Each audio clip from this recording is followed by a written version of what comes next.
కాళేశ్వరం విచారణ కమిషన్ ముందుకు L&T company ప్రతినిధులు హాజరయ్యారు. ఇప్పటికే ఇంజనీర్లు, ఐఏఎస్ అధికారులను ప్రశ్నించిన కమిషన్ ఇప్పుడు ఎల్ఎన్టీ కంపెనీ ప్రతినిధులను ప్రశ్నిస్తోంది. మేడిగడ్డ బ్యారేజ్లోని పలు బ్లాకులు కుంగడంపై ప్రశ్నలు వేయనుంది కమిషన్. హైదరాబాద్ బీఆర్కే భవన్లో ఎల్ఎన్టీ ప్రతినిధుల్ని ప్రశ్నిస్తున్నారు అధికారులు.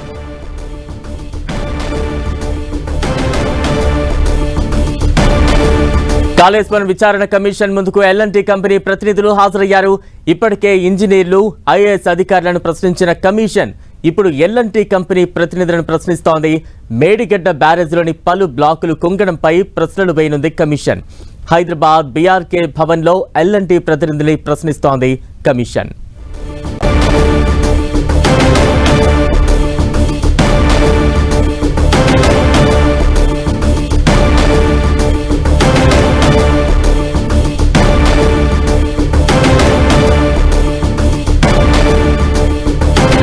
బ్రేకింగ్ న్యూస్ చూస్తూ ఉన్నాం. కాళేశ్వరం విచారణ కమిషన్ పలు ప్రశ్నలు సంధిస్తోంది.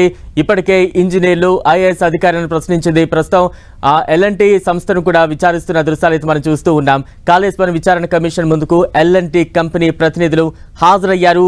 వారికి పలు ప్రశ్నలు సంధించనుంది కమిషన్ సభ్యులు. దానికి సంబంధించిన బ్రేకింగ్ న్యూస్ మనం చూస్తూ ఉన్నాం. ఇప్పటికే పలువురు ఇంజనీర్లు, ఐఏఎస్ అధికారులను కూడా కమిషన్ ప్రశ్నించింది. వారి నుంచి కొంత కీలక సమాచారాన్ని రాబట్టింది. ఇక తాజా అప్డేట్స్ అందించేందుకు మా ప్రతినిధి ప్రతాప్ సిద్ధంగా ఉన్నారు. ప్రతాప్,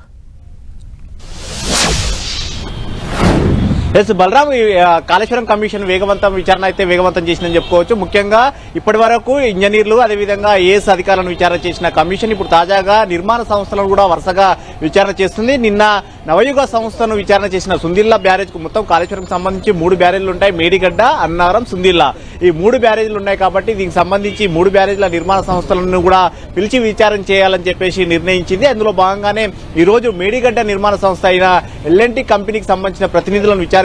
ఎల్ఎన్టీ కంపెనీ నుంచి 3 ప్రతినిధులు రావడం జరిగింది. కాసేపటి క్రితమే విచారణ కూడా ప్రారంభమైంది. కమిషన్ చైర్మన్ జస్టిస్ చంద్రఘోష్ దీనికి సంబంధించి విచారణ చేస్తున్నారు. ఇప్పటివరకు వచ్చిన సమాచారం ఏదైతే ఉందో, ముఖ్యంగా అధికారులు కానీ అదేవిధంగా ఐఏఎస్లు ఇచ్చిన అఫిడవిట్లు ఏవైతే ఉన్నాయో వాటిని ఆధారంగా బేస్ చేసుకుని దీన్ని ప్రధానంగా విచారణ చేస్తున్నారు. అయితే ప్రధానంగా దీనికి సంబంధించి చూసినట్లయితే కాళేశ్వరం ప్రాజెక్ట్ లో ముఖ్యంగా అతి ముఖ్యమైనది మేడిగడ్డ ప్రాజెక్ట్ అని చెప్పుకోవచ్చు. మేడిగడ్డ ప్రాజెక్ట్ కుంగుబాటుకు గురైంది కాబట్టి ఈ బ్లాకులు కుంగుబాటుకు గురి కావడం కానీ, నిర్మాణానికి సంబంధించిన అంశాలకు సంబంధించి కూడా వరుసగా విచారణ చేస్తుంది. దీంతో పాటు కొన్ని బిల్లులకు సంబంధించి నిర్మాణం పూర్తి కాకముందుకే బిల్లులు రావడం పైన కూడా కమిషన్ అయితే దీనిపైన కూడా ఫోకస్ పెట్టిందని చెప్పొచ్చు. Right, thank you Pratap.